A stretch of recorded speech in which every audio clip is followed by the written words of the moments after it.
आपल्या देशामध्ये अजूनही अशा काही परंपरा आहेत, अशा काही रूढी आहेत, त्या अजूनही आपल्या संस्कृतीला धरून आहेत. आपल्या राज्यामध्ये, आपल्या देशामध्ये अजूनही एखाद्या तरुणीला जर लग्नाआधी मूल झालं तर लोक कशा पद्धतीनं नाव ठेवतात, किंवा लग्नाआधी मुलानं आणि मुलीनं एकत्र राहू नये किंवा एकत्र जर कोणी राहत असेल तर त्यांच्याकडे पाहण्याचा दृष्टिकोन कशा पद्धतीनं असतो, किंवा त्यांना कशा पद्धतीनं नावं ठेवतात, हे सुद्धा आता काही वेगळं सांगायची गरज नाही. कारण की आपल्या इकडं लग्नाच्या आधी मुलगा आणि मुलगी एकत्र राहू शकत नाहीत. हीच परंपरा आपल्या इकडं पहिल्यापासून चालू आहे. पण आपल्या देशामध्ये विविध जाती धर्माचे लोक राहतात, विविध भाषा बोलतात, तशा त्यांच्या चाली रूढी परंपरासुद्धा विविध प्रकारच्या आहेत. आणि आपल्या देशामध्ये एक गाव असं आहे ज्या गावामध्ये मुलगा आणि मुलगी लग्नाच्या अगोदरच एकत्र राहतात आणि एकत्र राहून एक मुलगा जन्माला घालतात. जन्माला की मगच ते लग्न करतात. नेमकं कुठं आहे ते गाव, काय आहे संपूर्ण प्रकरण, हे आपण अगदी सविस्तरपणे स्पष्टपणे जाणून घेणार आहोत. पण जर तुम्ही अजूनही आपलं चॅनल सबस्क्राईब केलं नसेल तर लगेच सबस्क्राईब करून घ्या आणि बाजूला असणाऱ्या बेल नोटिफिकेशनला सुद्धा ऑन करायला विसरू नका. आता ही जी काही परंपरा आहे, ही काही चालरीत आहे, ती आहे आपल्या भारत देशातीलच राजस्थानमधील एक जमात आहे गरासिया नावाची. आणि या जमातीमध्ये तरुणी आहेत. यांच्यामध्ये अशी परंपरा आहे की तरुणांनी आणि तरुणींनी म्हणजे मुलांनी आणि मुलींनी लग्नाच्या अगोदर एकत्र राहिलं पाहिजे, लिव्ह इनमध्ये राहिलं पाहिजे. आणि ते राहत असताना या दोघांना त्यामधून मूल झालं पाहिजे. आणि मूल झाल्यानंतरच हे दोघंजण लग्न करतात आणि मग त्यांचा सुखी संसार सुरू होतो. आता ही जी परंपरा आहे ती काही आत्ताची नाही, तर ती परंपरा 1000 वर्षापासून चालत आहे. आणि अजूनही या देशामध्ये आणि या राज्यामध्ये आणि या गावामध्ये त्याच परंपरेनुसार लग्न होतात. नेमकी सुरुवात कशी होते तर या गावामध्ये एक जत्रा भरवली जाते आणि त्या जत्रेमध्ये आजूबाजूच्या परिसरातले गावामधले लोक, त्या जमातीचे लोक त्या ठिकाणी जमतात. त्या ठिकाणी तरुण येतात, तरुणी येतात आणि हे एकमेकांना निवडत असतात. मग तो काही 2 दिवसाची जत्रा आहे. त्या जत्रेमध्ये एकमेकांना भेटतात, बोलतात, एकमेकांची आवड निवड या सगळ्या गोष्टी जाणून घेतात. आणि मग त्या ठिकाणी एकमेकांची ओळख झाली, एकमेकांप्रती आकर्षण झालं, प्रेम निर्माण झालं की मग त्या जत्रेमधूनच हे जे युगल आहे, प्रेमी युगल कप्पल आहे, ते या ठिकाणाहूनच लगे पळून जातं आणि पळून जाऊन एका दुसऱ्या ठिकाणी राहू लागतात.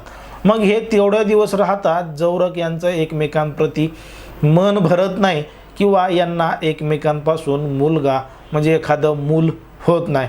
मग मूल झाल्यानंतर ते अगदी हसी खुशीनं आपल्या घरी येतात आणि घरच्यांना सांगतात की आम्हाला मूल झालंय. पण आता हे जे सगळे वेगळं राहतात तेव्हा समजा यांना एकमेकांचे विचार पटले नाही, या दोघांमध्ये जर वादविवाद भांडणं तंडणे झाले तर हे पुन्हा एकदा त्याच जत्रेमध्ये जाऊन दुसऱ्या तरुणीची किंवा दुसऱ्या तरुणाची निवड करू शकतात. पण यामध्ये जी तरुणी आहे तिला मात्र जास्त अधिकार दिलेले आहेत. मग जेव्हा यांचं पळून जाऊन लग्न म्हणजे पळून गेलेलं असतात तेव्हा त्यांना मूल होतं. मग ते घरी येतात, घरी येऊन सांगतात की आम्हाला मूल झालं. तेव्हा या दोघांचं लग्न अगदी थाटामाटात दोन्हीही मग घरचे मंडळी लावून देतात. पण लग्नाचा जो काही खर्च आहे तो सगळा खर्च मुलांच्या घरच्यांना करावा लागतो आणि ते सुद्धा हे सगळं स्वीकार करतात. आता ही जी काही परंपरा आहे पळून जाऊन लग्न करण्याची किंवा मुलगा किंवा मुलगी झाल्यानंतर जे काही मूल त्यांना झालंय ते झाल्यानंतरच परत येण्याची आणि मग लग्न करण्याची, ही एक आगळी वेगळी परंपरा आहे, आगळी वेगळी पद्धत आहे. या 2019 मध्ये सुद्धा अशा परंपरा असतील असं आपलं वाटलं नव्हतं, पण खरंच देशामध्ये अशाही परंपरा आहेत.